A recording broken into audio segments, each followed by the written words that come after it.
لا مضل له ومن يضلل فلا هادي له وأشهد أن لا إله إلا الله وحده لا شريك له وأشهد أن محمدا عبده ورسوله فإن أصدق الكلام كلام الله وخير الهدي هدي محمد صلى الله عليه وسلم وشر الأمور كل محدثاتها وكل محدثة بدعة وكل بدعة ضلالة وكل ضلالة في النار. أعوذ بالله السميع العليم من الشيطان الرجيم من همزه ونفخه ونفثه. بسم الله الرحمن الرحيم.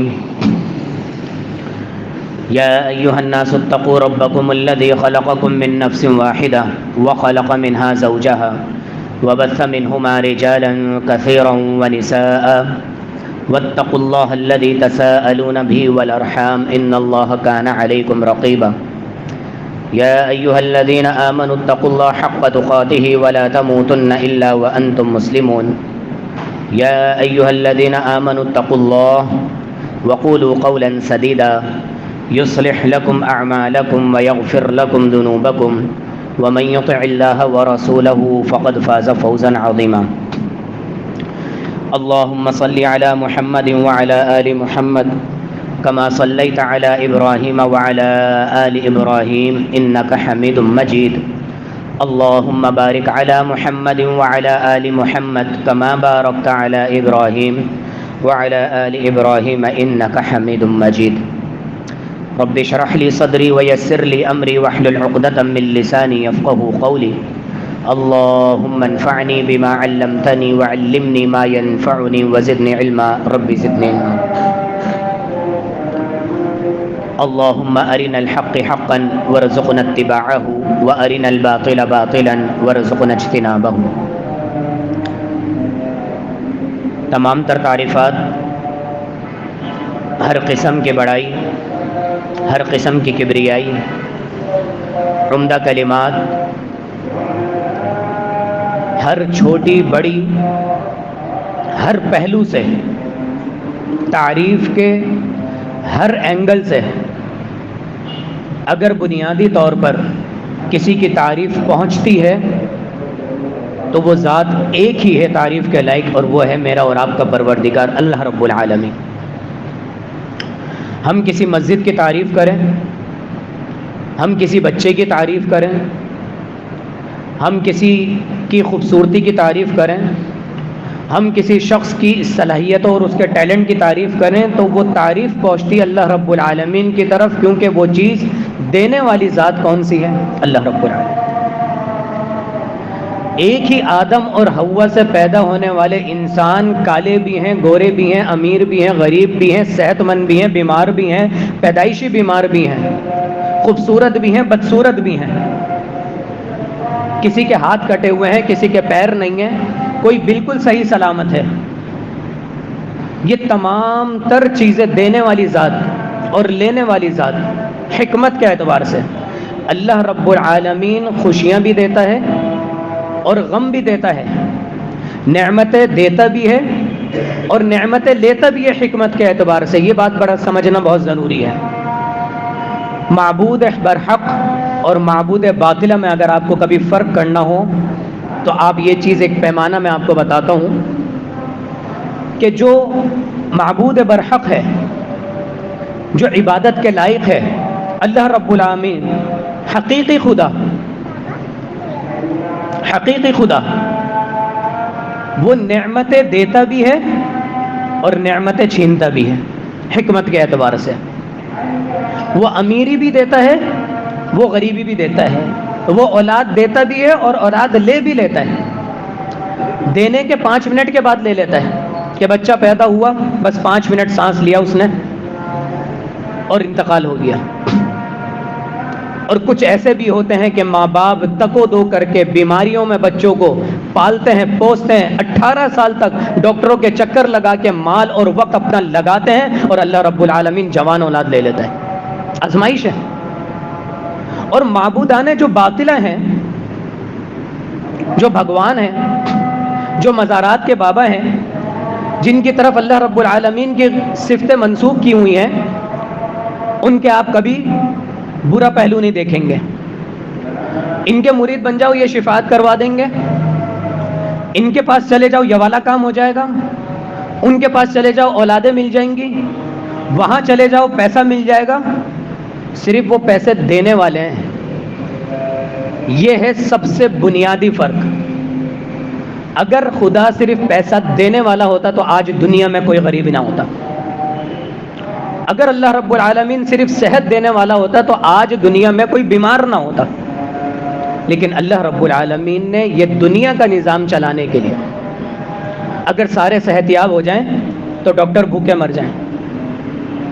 اگر سارے امیر ہو جائیں تو مجھے اپنے گھر کا گٹر بھی خود صاف کرنا پڑے. مجھے اپنی ملازمت بھی خود کرنی پڑے. سب امیر ہو جائیں گے تو ملازم کو اس کی ضرورت کہاں پڑے گی؟ نوکر کی کسی کو ضرورت ہی نہیں پڑے گی. جب نوکر کی ضرورت نہیں پڑے گی تو آپ نے کپڑے بھی خود دھونے ہیں, آپ نے برتن بھی خود دھونے ہیں, آپ نے ٹائل بھی خود لگانے ہیں, آپ نے پنکھے بھی خود لگانے ہیں. یہ اللہ رب العالمین کا نظام ہے کہ اللہ رب العالمین نے کسی کو دیا ہے اور کسی کو کسی کے ذریعے دیا ہے. معبودان باطلہ وہ کوئی بری صفت اپنی طرف منسوب نہیں کرتے. فلانا بابا کے پاس چلے جاؤ آپ سے اولاد لے لے گا, کبھی ایسا سنا ہے؟ نہیں سنا. فلانا کے پاس چلے جاؤ بیماری آ جائے گی, کبھی ایسا نہیں. ہم کہتے ہیں کہ اللہ رب العالمین حکمت کے اعتبار سے آپ کو بیماری دے گا. حضرت ایوب نبی ہیں, نبی. تمام انسانیت میں سب سے بہترین انسان کون ہے؟ انبیاء علیہ الصلوۃ والسلام. 40 سال, کچھ روایتوں میں 20 سال, کچھ میں 18 سال. آسان نہیں ہے 18 سال کہہ دینا. بیمار رہے, کیا ان 18 سال میں نبی نے دعائیں نہیں کی ہوں گی؟ مال چلا گیا, اولاد چلی گئی, بیویاں تھیں وہ سب چلی گئیں, صرف ایک بیوی بچی, اس نے بے انتہا خدمت کی. اور پھر وہ بیوی جاتی ہیں کسی کام سے اور واپس آتی ہیں تو پہچان نہیں پاتی اپنے شوہر کو. پیچھے میں اللہ رب العالمین نے دعا قبول کر لی اور صحت یابی دے دی. چہرے پہ رونق آ گئی, سارے پھوڑے ختم ہو گئے, سارے دانے ختم ہو گئے. یہ کون تھی؟ اللہ رب العالمین کی ذات. پھر اللہ نے دوبارہ مال دے دیا, دوبارہ شادی ہو گئی, دوبارہ اولاد دے دی. یہ ذات صرف اور صرف ایک ہی ہے.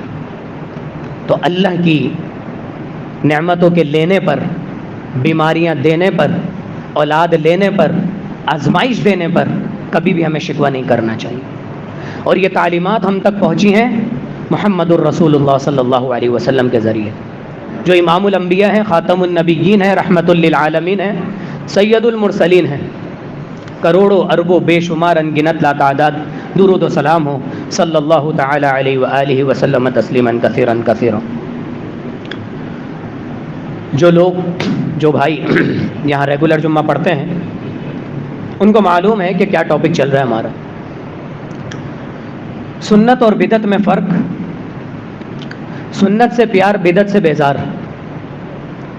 سنت کو اپناؤ گے تو بدعت اپنے آپ چلی جائے گی, سنت کو چھوڑو گے تو بدعت اپنے آپ آ جائے گی. اپنے آپ آتی ہے, کوئی لاتا نہیں ہے, اپنے آپ آتی ہے.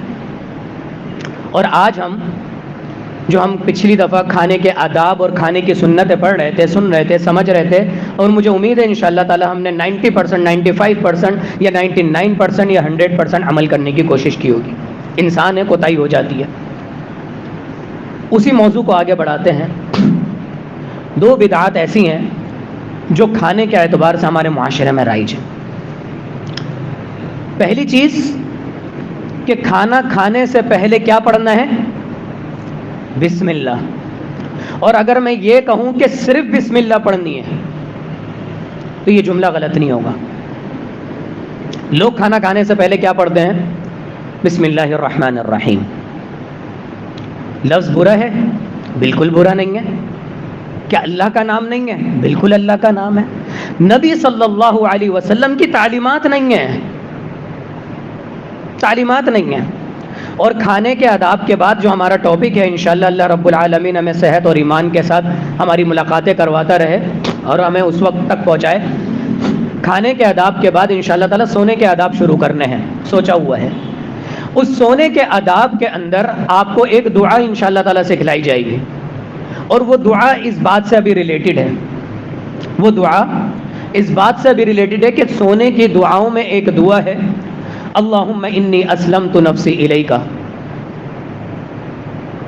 ووجہت وجہی الیک وفوضت امری الیک والجأت ظہری الیک رغبتا ورہبتا لا ملجأ ولا منجا منک الیک آمنت بکتابک الذی انزلت وبنبیک الذی ارسلت. یہ سونے کی دعا ہے اور صحابی کو سکھاتے ہیں نبی صلی اللہ علیہ وسلم اور کہتے ہیں کہ مجھے سناؤ. اور جب صحابی سناتے ہیں تو نبی کی جگہ وہ رسول ورڈ یوز کر لیتے ہیں، جبکہ نبی صلی اللہ علیہ وسلم نبی بھی ہیں اور رسول بھی ہیں. تھوڑا سا فرق ہے نبی اور رسول میں. وہ نبی بھی ہیں اور رسول بھی ہیں. نبی علیہ الصلوۃ والسلام کی شان میں کوئی کمی نہیں آ رہی، آپ کی عزت میں کوئی کمی نہیں آ رہی، آپ کے مقام میں، آپ کے القاب میں کوئی کمی نہیں آ رہی، صرف ایک یہ ورڈ چینج کر دینے سے. لیکن نبی صلی اللہ علیہ وسلم نے ٹوک دیا اور پھر کہا وَبِنَبِيِّكَ الَّذِي أَرْسَلْتَ، جبکہ کوئی فرق نہیں ہے لیکن بتا دیا. تو جو چیز جہاں جس طرح سکھلائی گئی ہے اس کو اسی طریقے سے ادا کرنا ہے. دوسری مثال، اللہ رب العالمین نے سورہ فاتحہ کے شروع میں الحمدللہ رب العالمین پڑھا، بتایا حضرت جبریل کو. حضرت جبریل نے نبی صلی اللہ علیہ وسلم کو سکھایا. اور جمعہ خطبہ شروع کرتے ہوئے نبی صلی اللہ علیہ وسلم نے الحمدللہ رب العالمین نہیں بلکہ ان الحمدللہ پڑھا. دونوں کے معنی یہی ہیں کہ یقیناً اللہ رب العالمین کی تعریف ہے، اور وہاں پر بھی ہے کہ اللہ رب العالمین کے لیے تمام تر تعریف ہے. لیکن جمعہ کے خطبہ شروع کرتے ہوئے کبھی بھی الحمدللہ رب العالمین نہیں پڑھا جائے گا، ان الحمدللہ ہی پڑھا جائے گا. اور سورہ فاتحہ شروع کرتے ہوئے کبھی بھی ان الحمد نہیں پڑھا جائے گا، الحمدللہ رب العالمین پڑھا جائے گا. ہر ورڈ کو کہاں کس اعتبار سے استعمال کرنا ہے یہ اللہ رب العالمین نے اور نبی علیہ الصلوۃ والسلام نے بتا دیا. کسی نے ورڈ چینج کیا تو اس کو بھی ٹوک کر ہمیں یہ تعلیم دے دی کہ جہاں پر جو لفظ بتا دیا وہی استعمال کرنا. وضو کرتے ہوئے بھی صرف بسم اللہ پڑھنی ہے، بسم اللہ الرحمن الرحیم نہیں پڑھنی. قرآن پاک کی سورت شروع کرتے ہوئے صرف بسم اللہ نہیں پڑھنی، بسم اللہ الرحمن الرحیم پڑھنی ہے. بہت سارے لوگ بسم اللہ الرحمن الرحیم پڑھتے ہیں. ایک رکعت میں کتنے سجدے ہیں؟ 2 سجدے. میں صرف ایک سجدہ زیادہ کر لوں، اس سجدے میں وہی سبحان ربی العالی پڑھوں، سبحانک اللہم ربنا وبحمدک اللہم اغفر لی پڑھوں، اللہم لک سجدت وبک آمنت، یا اللہ میں تیرے لیے سجدہ کرتا ہوں، تجھ پر ایمان لاتا ہوں. ساری دعائیں اللہ کے لیے، سجدہ بھی کعبے کی طرف منہ کر کے نماز کے اندر اللہ کے لیے ہو، وہ رکعت آپ کی قبول ہو جائے گی. رکعت تو دور کی بات ہے، وہ پوری نماز ہی باطل ہو جائے گی. ظہر کی ہو، عصر کی ہو، فجر کی ہو، مغرب کی ہو، اتنی سی چینجنگز ہیں. اس لیے عمل کی قبولیت کی 3 شرائط ہیں کہ آپ توحید پرست ہوں، توحید پر ہوں، نبی صلی اللہ علیہ وسلم کے طریقے پر ہوں، اور تیسری کہ آپ کی نیت بالکل خالص اللہ کے لیے ہو. اس میں سے دوسری چیز ہم دیکھ رہے ہیں کہ نبی صلی اللہ علیہ وسلم کی تعلیم کے مطابق پڑھنی ہے بسم اللہ. اور ایک اور بدعت آ گئی، بیچ کی باتیں ہم بعد میں کریں گے. کھانے کے بعد کی دعا، کھانے کے بعد کی دعا. آپ اکثر لوگوں کو دیکھیں گے ایک دسترخوان پہ بیٹھے ہوئے ہیں، آفس میں، دکانوں پر، رشتہ داروں میں، یا پھر شادی بیاہ میں ایک ٹیبل پر 12 افراد یا 8 افراد بیٹھے ہوئے ہوتے ہیں. بہت سارے لوگ کھانے کے بعد فوراً ہاتھ اٹھائے، دعا کی اور چہرے پہ پھیر لیا. ہم نے بہت دیکھا ہے لوگوں کو، آپ نے بھی دیکھا ہوگا. کہاں یہ طریقہ لکھا ہوا ہے؟ کس نے بتایا؟ آخر کہاں سے سیکھا؟ کس کی تعلیمات ہے؟ کوئی عربی کے الفاظ ایسے کہ آپ نے کھانا کھانے کے بعد ہاتھ اٹھا کر اللہ سے دعا کر دی ہے اور پوچھا کہ بھائی کیوں کر رہے ہیں؟ کہ جی اللہ کا شکر ادا کر رہے ہیں. شکر ادا جب نماز کا طریقہ بتا دیا، جب روزے کا طریقہ بتا دیا، روزے کا طریقہ اتنی باریکی ہے روزے میں کہ آپ نے فجر سے لے کے مغرب تک کے لیے روزہ رکھنا ہے. یہاں فجر کی اذان ہوئی اور اذان کی آواز نہیں آ رہی تو فجر کا وقت دیکھ لیں. آپ نے کھانا نہیں کھا سکے یا آپ کا کھانا چل رہا تھا اور آپ کو اذان کی آواز نہیں آ رہی تو آپ نے وقت پر اپنا ہاتھ روک دینا ہے. ایسا نہیں کہ آپ یہ سوچیں کہ میں 10 منٹ اور کھا لیتا ہوں اور میں 1 گھنٹہ اور بھوکا رہ لوں گا، مغرب کے 1 گھنٹے کے بعد روزہ کھولوں گا. آپ کا روزہ ہو جائے گا؟ نہیں ہوگا. جبکہ آپ اپنی جانب میں بہت اچھا کام کر رہے ہیں، یار بس 10 منٹ کی مجھے اجازت دے دو کھانے کی، میں مغرب کے 1 گھنٹے کے بعد روزہ کھول لوں گا، عشاء کے بعد کھول لوں گا۔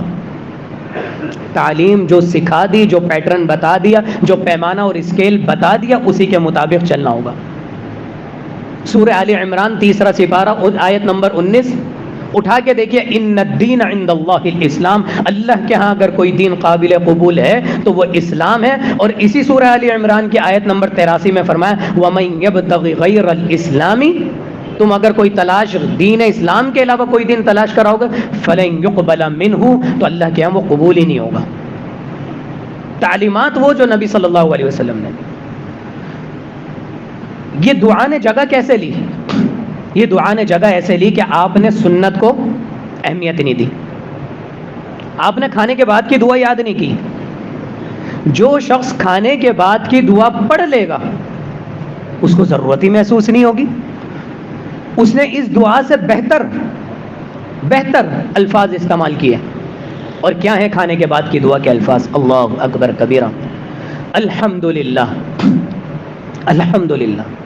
الحمدللہ کا ہم سمجھتے ہیں کہ شاید ایک معنی ہے تعریف، الحمدللہ کے 2 معنی ہیں، تعریف اور شکر، 2 معنی ہیں، 2 معنی ہیں۔ یہاں سے مجھے ایک اور بدعت یاد آ گئی، اللہ اکبر کبیرہ۔ چھینک آتی ہے، چھینک آنے کے بعد لوگ کیا کہتے ہیں؟ شکر الحمدللہ، شکر الحمدللہ، صرف الحمدللہ ہے۔ کیونکہ اس شخص کو یہ پتہ ہی نہیں ہے، اس شخص کو یہ پتہ ہی نہیں ہے کہ الحمدللہ کے اندر تعریف بھی ہے اور شکر بھی ہے، وہ خامخواہ شکر الحمدللہ بول رہا ہے۔ تو چھینک آنے پر صرف الحمدللہ۔ تو الحمدللہ الذی، تمام تر تعریفیں اور شکر ہے اس رب العالمین کا، اس ذات کا، اطعمنی، جس نے مجھے کھانا کھلایا، ھذا ورزقنیہ، ھذا، اس نے مجھے یہ رزق عطا کیا۔ رزق کا معنی صرف کھانے پینے کی چیز نہیں ہے، ہر وہ چیز جو اللہ رب العالمین عطا کرے۔ سورہ بقرہ کی آیت نمبر 1 اور 2، الف لام میم ذالک الکتاب لا ریب فیہ ھدی للمتقین، اب 3 پر آئی ہے، الذین یؤمنون بالغیب ویقیمون الصلاۃ ومما رزقناہم ینفقون، ایمان والے وہ ہیں جو اللہ رب العالمین نے انہیں جو کچھ دیا اس کے اندر سے خرچ کریں۔ آپ کو وقت دیا ہے، اللہ کی راہ میں خرچ کریں، آپ کو صلاحیت دی اللہ کی راہ میں لگائیں، آپ کو مال دیا اللہ کی راہ میں لگائیں، آپ کو اولاد دی اللہ کی راہ میں لگائیں، آپ کو سب کچھ دیا ہے اللہ تعالیٰ نے، ٹیلنٹ دیا ہے، اللہ کی راہ میں لگائیں۔ تو یرزقون کا مطلب ہے کہ جو کچھ ہم نے دیا ہے، الحمدللہ الذی اطعمنی، اس ذات کی تعریف ہے، اس ذات کا شکر ہے کہ جس نے مجھے کھلایا، ھذا ورزقنی، اور اس نے مجھے یہ جو عطا کیا من غیر حول منی، بغیر میری کسی طاقت کے، بغیر میری کسی طاقت کے۔ اشرف المخلوقات انسان کو بنایا، وہ گندم کا دانہ بیج بوتا ہے، پھر انتظار کرتا ہے، پھر بارش کی دعائیں کرتا ہے، پھر نہروں میں سے کیاریاں بناتا ہے، اپنے کھیتوں کے اندر پانی لے کر آتا ہے، پھر دن رات اور صبح شام اس کی حفاظت کرتا ہے، اس کو کیڑوں سے بچاتا ہے، اور پھر جب وہ اگ جاتی ہے اس کے اندر سے دانہ الگ کرتا ہے، بھوسا الگ کرتا ہے، پھر وہ اپنے جانوروں کو کھلاتا ہے، اور پھر وہ ٹرکوں میں بھر کر ہمارے شہروں میں آتا ہے، اور پھر آٹا بنتا ہے، اور پھر آٹا ہم اپنے محنت کے پیسوں سے خرید کر لاتے ہیں، بیگم گوندتی ہیں، چپاتیاں بناتی ہیں، اور پھر ہم اس کو محنت سے کھاتے ہیں۔ ان ساری چیزوں میں بظاہر طاقت انسان کی ہے، لیکن انسان کا توکل اور اللہ رب العالمین کی تعلیمات، نبی صلی اللہ علیہ وسلم کی تعلیمات یہ ہے من غیر حول منی، یا اللہ اس چیز کے اندر میری کوئی طاقت نہیں تھی۔ آج بہت زیادہ یہ کوتاہی دیکھنے کو مل رہی ہے، جمعے کے دوران کوئی بھی آئے اس کو جہاں جگہ مل جائے وہاں بیٹھے، جہاں جگہ مل جائے، کسی کے کندھے پہ ہاتھ لگانا، کسی کو ڈسٹرب کرنا، یہ بالکل مناسب نہیں ہے۔ اور تعلیمات کیا ہیں؟ نبی صلی اللہ علیہ وسلم نے فرمایا کہ جب تم جمعے کا خطبہ سن رہے ہو اور تم کسی کو کوئی شرارت، کوئی لغو بات، بیکار بات کرتے ہوئے دیکھو بھی تو تم اس کو منع نہیں کرو۔ اگر تم نے اس کو منع کیا تو تمہارا جمعے کا ثواب ضائع ہو جائے گا۔ یہ وہ وقت ہے جہاں پر عمل بالمعروف اور نہی عن المنکر کا بھی فارمولہ اپلائی نہیں ہوگا۔ کیوں؟ توجہ ہٹے گی، توجہ ہٹے گی۔ ہمیں نہیں پتا کہ ہم یہاں سے باہر اتر پائیں گے یا نہیں، ابھی ایک بھائی کی خبر آئی تھی شاہ فیصل میں غالباً کہ انہوں نے ظہر کی یا پتہ نہیں مغرب کی اذان دی، اور اذان دینے کے بعد وہ بیٹھے ہیں اور بیٹھنے کے بعد جانماز پہ تھوڑا سا سر جھکا لیا. 15 منٹ کے اندر اندر امام صاحب آئے، ان کو اٹھا رہے ہیں تکبیر کے لیے، اور اللہ کو پیارے ہو گئے. اللہ اکبر کبیرہ. اللہ تعالی ہم سب کو ایمان والی، سلامتی والی، ایمان والی موت عطا فرمائے. اتنے سکون سے روح نکلی ہے کہ مسجد میں کسی کو پتہ ہی نہیں چلا. باوضو وہ فرض نماز ان کے حصے میں نہیں تھی، لیکن اذان ان کے حصے میں تھی. ہمیں نہیں پتا کہ اس جمعے کے بعد ہم جمعے کی نماز ادا کر پائیں گے، نہیں میں اس ممبر سے اتر پاؤں گا یا نہیں. تو توجہ، اور اگر میں کسی کی توجہ ہٹانے کا ذریعہ بن گیا تو وہ سارا گناہ میرے اوپر آئے گا. اوپر کا فلور خالی ہے. دعا کریں اللہ تعالی ہمیں یہ پوری جگہ عطا فرما دے. آمین. لوگوں کی پریشانیاں دور ہو جائیں. خواتین کے لیے بھی ہم جو ہے وہ کریں. ہم ٹاپک سے ہٹ جائیں گے، وقت کی قلت ہے. الحمدللہ الذی اطعمنی ھذا ورزقنی من غیر حول منی. یا اللہ یہ جو تو نے مجھے کھانا کھلایا اس میں میری کوئی طاقت نہیں ہے، ولا قوہ، میری کوئی طاقت ہی نہیں ہے. جب ایک شخص کا یہ عقیدہ، یہ ایمان، ہر کھانے کے بعد، ہر ناشتے کے بعد، ہر چیز کے بعد ایمان ہوگا، کبھی وہ اپنے بیوی بچوں کو یہ نہیں کہے گا کہ یار تمہیں کھانا کھلا تو رہے ہوں. لڑائیوں میں کیا ہوتا ہے؟ بیوی وقت مانگتی ہے تو پہلا تانا یہ ہوتا ہے کہ بھائی کسی اور کے لیے کمانے جا رہے ہیں، تمہارے لیے تو کمانے جا رہے ہیں، بھائی احسان نہیں کر رہے. الرجال قوامون علی النساء، تمہیں عورتوں کے اوپر اگر بنایا گیا ہے کہ بما انفقوا من اموالہم، تمہارے مال خرچ کرنے کی طرف سے تمہیں اوپر کا درجہ دیا گیا. یہ احسان نہیں ہے، اور اس کا پورا پورا اجر ملے گا. حلال روزی کماؤ، سچ بول کے کماؤ، اچھے طریقے سے کماؤ، تمہیں یہ پوری عبادت ہے. اور پھر ما انفق الرجل علی اہلہ، جو شخص اپنے گھر والوں پر خرچ کرتا ہے وہو یحتسبها، اس کی نیت یہ ہوتی ہے کہ میں ان کے اوپر حق اللہ کی طرف سے ادا کر رہا ہوں، فہو صدقۃ، وہ تمہارے لیے صدقہ ہے. اللہ کے لیے کرنا ہی ہے سارے کام، بیوی کو تانے دینے کے لیے نہیں کرنا. کما رہے ہیں، تھک رہے ہیں، ہم بھی جانتے ہیں، لیکن اجر کی امید صرف اللہ سے. بیوی ہیں کبھی غصہ کر سکتی ہیں، ہم کرتے ہیں بیویوں پر بعض اوقات غصہ آ جاتا ہے، نوک جھوک ہو جاتی ہے، لیکن یہ جو الفاظ ہیں نا یہ دلوں میں بیٹھ جاتے ہیں، یہ دلوں میں بیٹھ جاتے ہیں کہ یار احسان جتلا دیا. اور کبھی بیویاں بھی اگر آپ کو بچے پالنے کا، کپڑے دھونے کا، کھانے بنانے کے تانے دیں گی، آپ کو بھی چبھے گی وہ بات. تو تعلیم دیں اچھی. اگر ان کے اندر کوئی غلطی ہے تربیت کریں، آپ کے اندر کوئی غلطی ہے اپنی اصلاح کریں. ہم بچوں کی بھی تو اصلاح کر رہے ہیں، بچے بھی سیکھ کر نہیں آتے. ہر چیز ہم بچے کو سکھا رہے ہوتے ہیں اور بیوی سے یہ امید کرتے ہیں کہ بالکل پرفیکٹ چاہیے ہمیں. نہیں ہو سکتا کوئی بھی پرفیکٹ، نہ ہم پرفیکٹ ہیں نہ ہمارے گھر والے پرفیکٹ ہیں. جہاں پر جس کی جو غلطی دیکھیں اچھے طریقے سے، آسان طریقے سے اس کی اصلاح کریں. تو یہ دعا پڑھیں، اس کا معنی پڑھیں. اور پھر ایک اور دعا الحمدللہ الذی اطعمہ وسقہ وسوغہ وجعل لہ مخرجہ. اس دعا کے بارے میں علماء کرام نے ایک بات کہی ہے. سب سے پہلے تو دعا کا معنی دیکھ لیتے ہیں. الحمدللہ الذی اطعمہ، الحمدللہ الذی، یہاں تک وہی معنی ہے کہ شکر ہے اور تعریف ہے اس ذات کی جس نے مجھے کھانا کھلایا، وسقہ، اور جس نے مجھے پلایا، وسوغہ وجعل لہ مخرجہ، اور جس نے اس کو ہضم کیا اور جس نے اس نے نکلنے کا راستہ بنا دیا. یہ بہت بڑی نعمت ہے کہ آپ کو وقت پر پوٹی پیشاب آ رہا ہے. یہ اللہ کی بہت بڑی نعمت ہے. ورنہ جا کر دیکھیے SIUT میں ایک وزٹ کیجئے اور لگے گا، آپ کو پتہ چلے گا کہ جن لوگوں کے پیشاب کی نالیاں بند ہیں، گردے فیل ہو گئے ہیں، وہ پانی نہیں پی سکتے، گلا سوکھ رہا ہے ان کا اور وہ پانی نہیں پی سکتے. کیوں؟ کیونکہ گردے جو ہیں وہ پانی فلٹر نہیں کر رہے اور خون کے اندر شامل ہو رہا ہے، اور خون کے اندر شامل ہوتے ہوتے تھوڑا سا زیادہ آ کے پھیپڑوں تک رک گیا اور سانس یوں رک جائے گی. بس پھیپڑوں تک نہیں پہنچانا پانی. اور ڈائلیسس میں کتنی تکلیف، اللہ اکبر کبیرہ. یہاں پر وہ نالی لگتی ہے اور ایک ہی وقت میں خون نکل بھی رہا ہے اور فلٹر ہو کر واپس آ رہا ہے. خون ختم بھی نہیں کر سکتے. جن کو بلڈ کینسر ہوتا ہے نا، 90% لوگ نہیں بچ پاتے.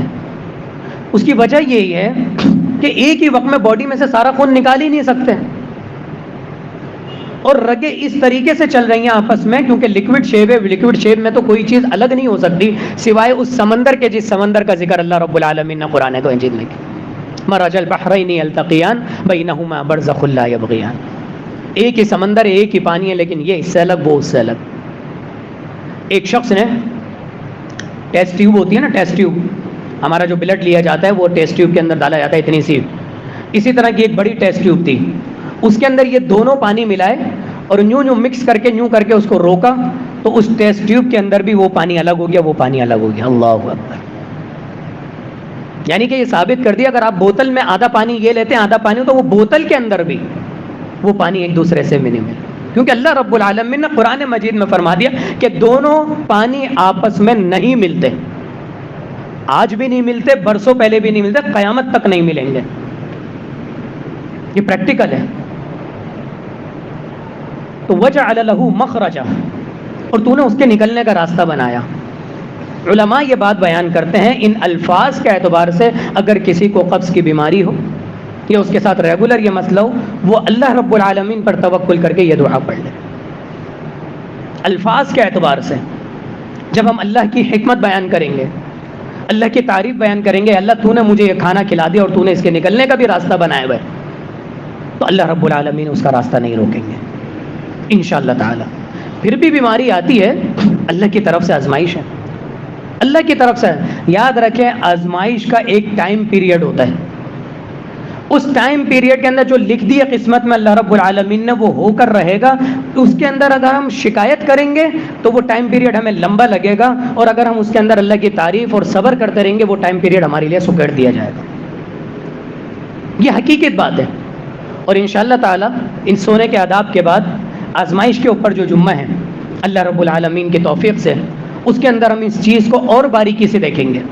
اور ابھی ایک ہفتے پہلے میرے ساتھ ایک واقعہ بھی پیش آیا، میرے ساتھ جڑے ہوئے ایک ساتھی کا، ہمارے نمازی ہیں، اس کے اندر انشاءاللہ ہم ڈیٹیل سے بتائیں گے آزمائش کے ٹائم پیریڈ کے حوالے سے، اور آج انشاءاللہ ان کے بیٹے کے لیے دعا بھی ہوگی۔ تو بتانے کا مقصد یہ ہے آپ اس دعا کو اپنائیے، جو آزمائش ہے، جو تکلیف ہے، جو بیماری ہے وہ ہو کر رہے گی، لیکن اس کے اندر جو تکلیفیں ہیں آپ کو، اس تکلیفوں کو اللہ رب العالمین اس دعا کی برکت سے کم کر دے گا۔ اقول قولی ھذا واستغفر اللہ لی ولکم ولسائر المسلمین۔ نحمده ونصلي على رسوله الكريم، اما بعد، فاعوذ بالله من الشيطان الرجيم، رب اشرح لي صدري ويسر لي امري واحلل عقدة من لساني يفقهوا۔ آج کے جمعے کے اعتبار سے دو چیزیں سب سے اہم کہ دعا کو اپنائیں گے تو انشاءاللہ تعالی بدعت ہمارے معاشرے میں نہیں آئے گی۔ کسی کو میں دیکھوں تو میں لازمی اس کو بتا دوں، دعا میں یاد کروں گا تو میں اپنی اولاد کو بتا اور سکھلا پاؤں گا، اپنے بیوی بچوں کو بتا پاؤں گا۔ یہ تو ہو گئی شروع کی اور آخر کی، بیچ کی ابھی اور بہت سی باتیں ہیں، کھانے کے درمیان کی بہت ساری باتیں ہیں، جس میں سے ہم نے سنا کہ بسم اللہ پڑھنی ہے، اپنے آگے سے کھانا ہے، سیدھے ہاتھ سے کھانا ہے، کھانے میں عیب نہیں نکالنا، عیب ہو بھی تو آپ کے اوپر دو آپشن ہیں، یا تو آپ کھا لیں اور تعریف کر دیں، جس طرح نبی صلی اللہ علیہ وسلم نے سرکے کی تعریف کی تھی، آپ کو نہیں پسند تو آپ چپ چاپ کھانے کو چھوڑ دیں، کچھ اور کھا لیں، یہ سارے آپشن آپ کے پاس ہیں، لیکن برا نہیں کہنا کھانے کو، گھر والوں کو ذلیل نہیں کرنا، ان کو ڈانٹنا نہیں، انسان غلطی ہو جاتی ہے۔ اس کے علاوہ اور حضرت جابر رضی اللہ تعالیٰ عنہ فرماتے ہیں، مشکات المصابیح کی حدیث ہے کہ نبی کریم صلی اللہ علیہ وسلم نے فرمایا کہ تم میں سے کوئی بھی شخص انگلیوں کو چاٹے بغیر اور پلیٹ کو صاف کیے بغیر اپنے ہاتھ صاف نہ کرے۔ دو چیزیں، آپ کھانا کھا رہے ہیں، اب آپ کے ہاتھ گندے ہو گئے، اب آپ جا کے ہاتھ کسی سے پوچھ لیتے ہیں یا دھو لیتے ہیں یا ٹیشو پیپر سے پوچھ لیتے ہیں، تو تعلیم دی ہے اس سے پہلے دو کام کرنے ہیں، دو کام کرنے ہیں۔ پہلا کام تو یہ ہے کہ آپ نے پلیٹ کو صاف کرنا ہے، باقاعدہ حدیث میں پلیٹ کے الفاظ ہیں، برتن کہہ لیں آپ، پیالہ کہہ لیں، کچھ بھی کہہ سکتے ہیں آپ نے پلیٹ کو صاف کرنا ہے۔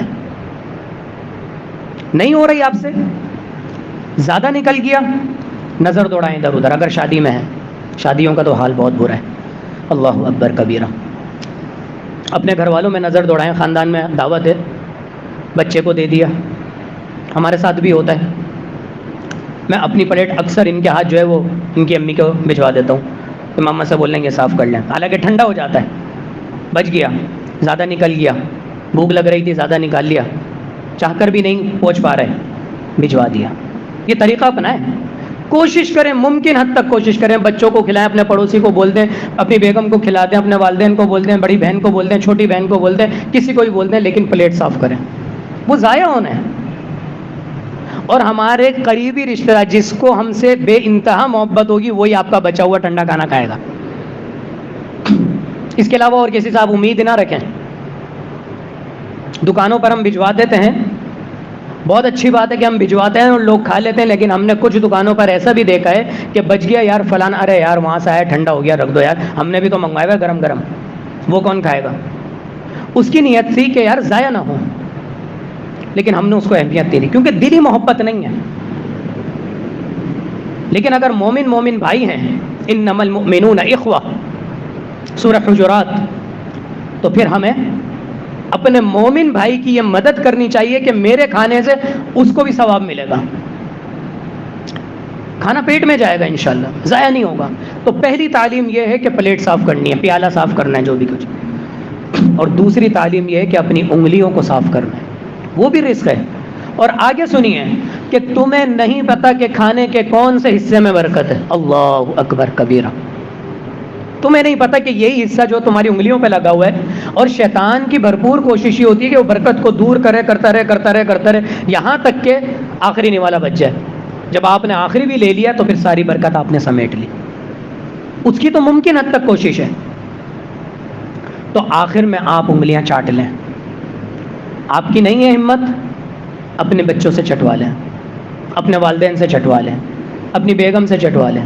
اور یہ تعلیم کیسے دیں گے؟ جب آپ چھوٹے بچوں کی انگلیاں خود چاٹیں گے. بچوں کو عادت کب ہوگی؟ بچے کھانا کھا رہے ہیں, بچے انگلیاں نہیں چاٹ رہے, چلو بیٹا کوئی بات نہیں, آپ نے اس کی انگلیوں کو صاف کر دی. یہاں سے اس کو یہ تعلیم مل گئی کہ بھائی انگلیاں صاف ہونی چاہیے ہاتھ دھونے سے پہلے. اس کے اندر یہ عادت بیٹھ جائے گی. بچے نہیں, بچوں سے آپ کوئی بہت اچھی امید نہیں کر سکتے, بڑوں سے اچھی امید کر سکتے ہیں پھر بھی, لیکن بچوں سے نہیں. تو بچوں کو سکھانا پڑے گا, خود عمل کر کے اپنے آپ, جو آپ کے برابر میں لوگ بیٹھے ہیں ان کو اپنے آپ یہ علم چلا گیا. اور ٹیکنیکلی دیکھا جائے نا, یہ صرف تعلیم ہے ہماری ثواب کے اعتبار سے. ٹیکنیکلی دیکھا جائے تو کھانا کوئی ضائع نہیں ہوتا. ویسے آپ نے ہاتھ دھو لیے, نالی میں چلے گئے, نالی میں کون؟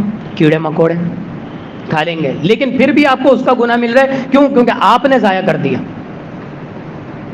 آپ نے کچرے میں پھینک دیا, کچرے میں کیڑے مکوڑے نہیں ہیں. اب تو سائنس یہ کہتی ہے کہ دنیا کی کوئی ایسی جگہ نہیں ہے جہاں پر جاندار نہ ہو. جاندار مائکرو اسکوپ سے اس جگہ کو دیکھیں گے, آپ کو 10 جاندار نظر آ جائیں گے مائکرو اسکوپ سے.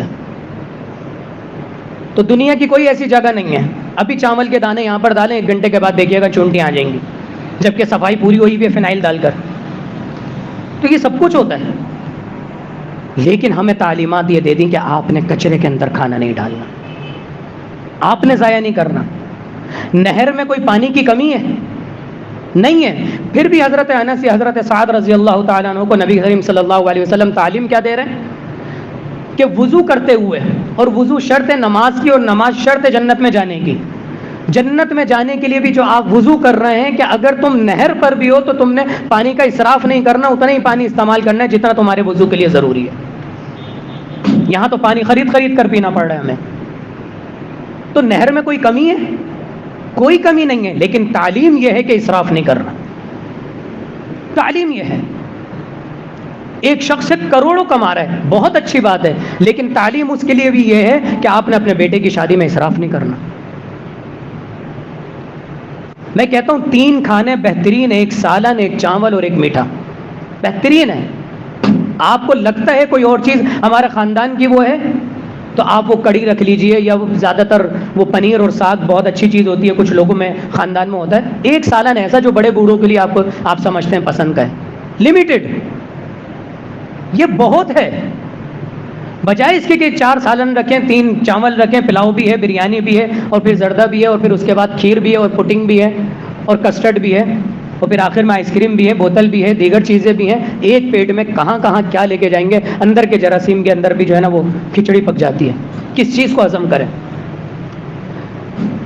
تو کہنے کا مقصد یہ اسراف ہوتا ہے، کون کتنا کھا لے گا۔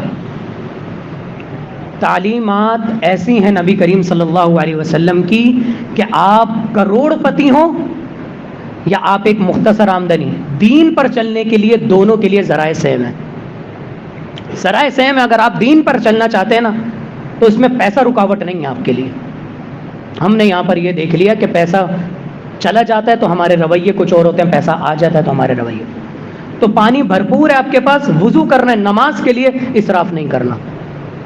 ٹیکنیکلی آپ کو یہ بات سمجھ میں آ گئی کہ یہ کھانا ضائع نہیں ہوگا، کسی نہ کسی کے منہ لگ جائے گا، لیکن پھر بھی تعلیم یہ کہ آپ نے ایک انگلی کے چاول بھی ضائع نہیں کرنے، انگلی کو چاٹنا ہے، صاف کرنا ہے، اس کے بعد جا کر ہاتھ دھونے ہیں۔ اللہ تعالیٰ سے دعا ہے کہ جو کچھ سنا اور سنایا گیا ہے اس کے اوپر عمل کرنے کی توفیق عطا فرما دے۔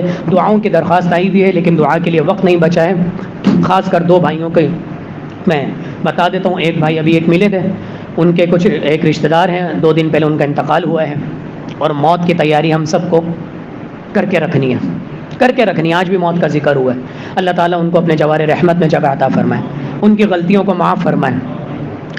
اور ایک بھائی جو ہمارے نمازی ہیں، جن کے اعتبار سے میں نے کہا تھا کہ ایک واقعہ انشاءاللہ تعالیٰ سنانا ہے، آج ان کے بیٹے کا کارڈیو میں دل کا آپریشن اس وقت جاری ہے، شاید صبح ان کا فون آیا تھا، آپریشن جاری ہے۔ اللہ تعالیٰ سے دعا ہے کہ اللہ تعالیٰ تمام اولادوں کو دین اور ایمان کے ساتھ، صحتی کے ساتھ زندگی، لمبی زندگی عطا فرمائے۔ اللہ رب العالمین ہمارے بزرگوں کو، ہمارے گھر والوں کو ہمارے سروں کے اوپر سلامت رکھے۔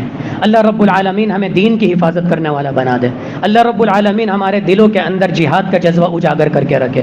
اللہ رب العالمین ہماری زبانوں میں سچائی عطا فرما دے، ہمارے گھروں میں خیر و برکت عطا فرما دے، ہمیں کھانے کی، رزق کی، ہر چیز کی قدر کرنے والا بنا دے۔ یا اللہ تو حلال دے رہا ہے، حلال کا حساب ہوگا قیامت کے دن، ہمیں بغیر حساب کتاب کے جنت الفردوس میں عالم، ہمیں حرام سے بچا دے۔